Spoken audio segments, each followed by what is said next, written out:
হচ্ছে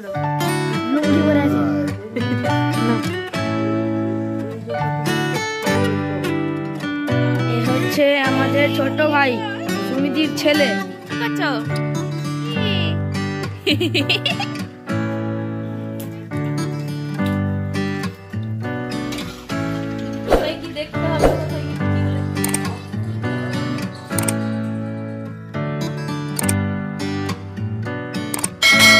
hello friends, welcome back to our channel Mr and Mrs Saj blog. তো বন্ধুরা, তোমরা সবাই কেমন আছো? আশা করি সবাই ভালো আছো এবং সুস্থ আছো। আমরাও কিন্তু বেশ ভালো আছি। তো আজকের ভিডিওটা হচ্ছে বাবার বাড়িতে যে গেছিলাম তার পরের দিনের ভিডিও। তো সকালবেলায় পরের দিন উঠেই দেখো দিদা চা করে দিয়েছিল সবার জন্য, আর সবাই কিন্তু বসে গেছিলাম চা খেতে। আর দিদাকে বলেছিলাম চা করার সময় চায়ে একটু বেশি করে আদা দিতে, তাই জন্য দিদা কিন্তু চায়ে বেশি করে আদা দিয়ে করেছিল। আর আদাটা দেওয়ার জন্য চাটাও স্বাদটাও বেশ অন্যরকম হয়েছিল, বেশ খেতেও সুন্দর হয়েছিল। আর চা খেতে খেতেও বসে বসে সবাই মিলে একটু গল্পও করে নিচ্ছিলাম।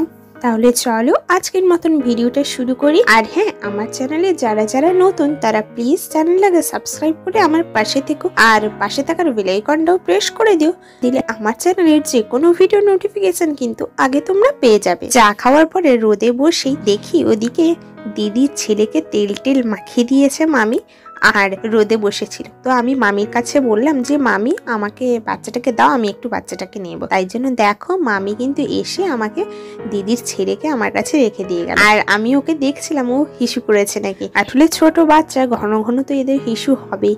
আর আমি যে নিয়ে নিয়েছি বাচ্চাটাকে, আর পাপান সোনা কেমন হচ্ছে দেখো। ও বলছে আমাকেও এমনটা কোলে নিয়ে কিন্তু আদর করতে হবে। আর জানো তো বন্ধুরা, এই যে বাচ্চাটাকে তোমরা দেখতে পাচ্ছ, সকালবেলায় দেখো বেশ সুন্দর খেলা করছে।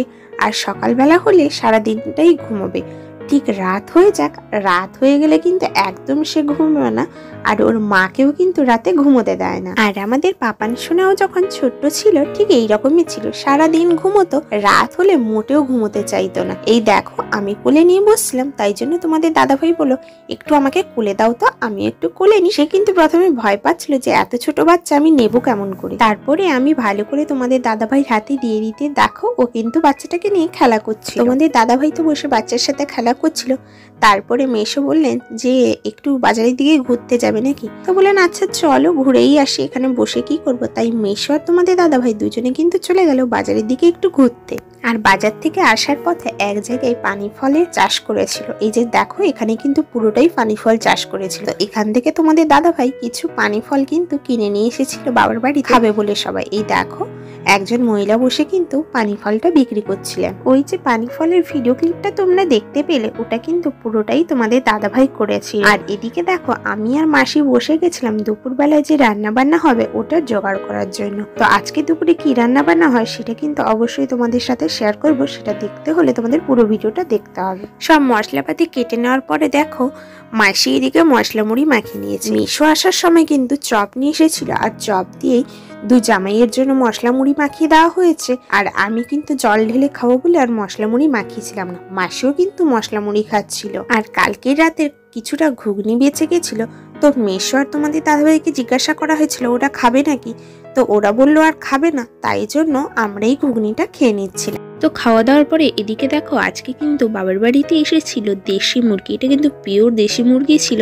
তো দিদা বললেন মাসিকে যে তুই ভালো করে মুরগি মাংসটা ধুয়ে দে। তাই জন্য মাসি কিন্তু কলের গোড়ায় এসে মুরগি মাংসটা ভালো করে ধুয়ে নিচ্ছিল। মাসি যতক্ষণে মাংস ধুচ্ছিল ততক্ষণে দেখো এদিকে দিদা কিন্তু উনুনের কাছে সমস্ত জিনিসপত্রটা এনে দিয়েছে। জ্বালানির থেকে শুরু করে কড়ার থেকে শুরু করে যা যা মশলাপাতি লাগবে সবকিছুই এনে দিয়েছিল। আর হ্যাঁ, তোমরা কি কেউ একটা জিনিস লক্ষ্য করেছো?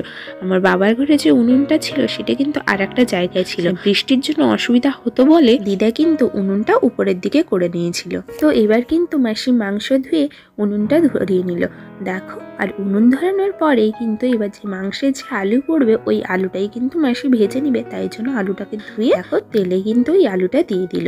তো বাঙালির ঘরে মাংস যখন রান্না হবে আলু কি পড়বে না? আর বাঙালি তো মাংসের সাথে আলু না খেলে ঠিক একটু জমে না, তাই না?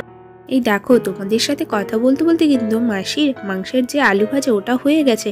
আর এই যে ছোট টুকরো টুকরো আলুগুলা দেখতে পেলে ওটা কিন্তু মাছের ঝোলে পড়বে। তাই জন্যই মাসি একসাথেই মাংসের আলুর সাথে ওটাও ভেজে নিয়েছিল।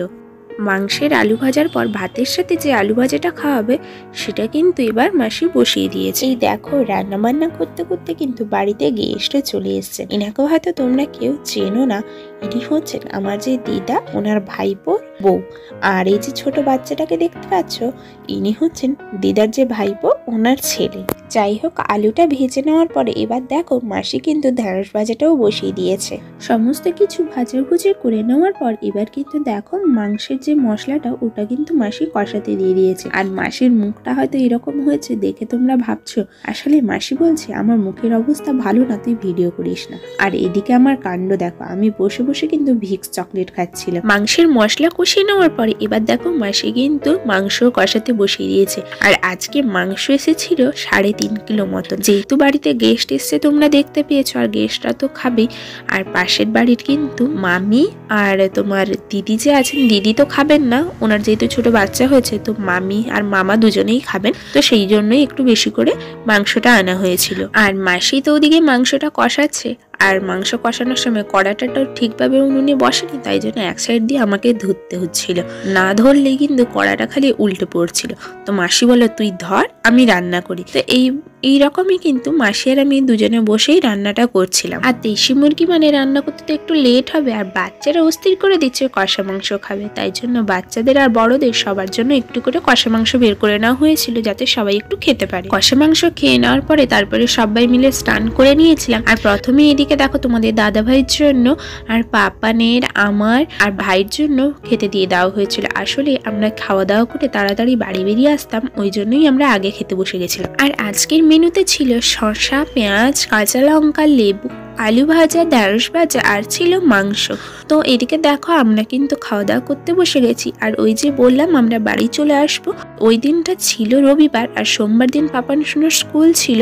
তাছাড়াও তোমাদের দাদাভাইয়ের কাজ থাকার জন্য আমাদেরকে তাড়াহুড়ো করেই খাওয়া দাওয়া করে 2-2:30টার মধ্যে বেরিয়ে চলে আসতে হয়েছিল। আমরা খাওয়া দাওয়া করে নেওয়ার পরে এদিকে দেখো মাসি, মামি আর ওই যে দিদার যে ভাইপো, ওনার যে বউ, উনিও কিন্তু খেতে বসে গেছেন, তার সাথে কিন্তু দিদাও খেতে বসে গেছিলেন। আর মামি যেহেতু মাংস খান না, তাই জন্য মামির জন্য আলাদা করে একটু মাছের ঝোল রান্না হয়েছিল।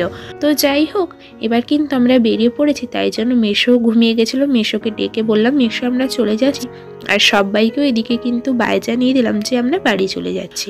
তো যাই হোক বন্ধুরা, আজকের ভিডিওটা কিন্তু এখানেই শেষ করছি। ভিডিওটা কেমন লাগলো সবাই অবশ্যই কমেন্ট করে জানিও। আর ভিডিওটা যদি ভালো লেগে থাকে তাহলে চ্যানেলটাকে লাইক, কমেন্ট, শেয়ার আর সাবস্ক্রাইব করে দিও। পাশে থাকার বেল আইকনটাও প্রেস করে দিলে আমার চ্যানেলের যে কোনো ভিডিও নোটিফিকেশন আগে কিন্তু তোমরা পেয়ে যাবে। তাহলে আজকের মতন চলি বন্ধুরা, আবার দেখা হচ্ছে নিত্য নতুন ব্লগের মাধ্যমে। ততক্ষণ তোমরা সঙ্গে থেকো, সুস্থ থেকো আর সবাই ভালো থেকো। তাহলে আজকের মতন চলি, টাটা।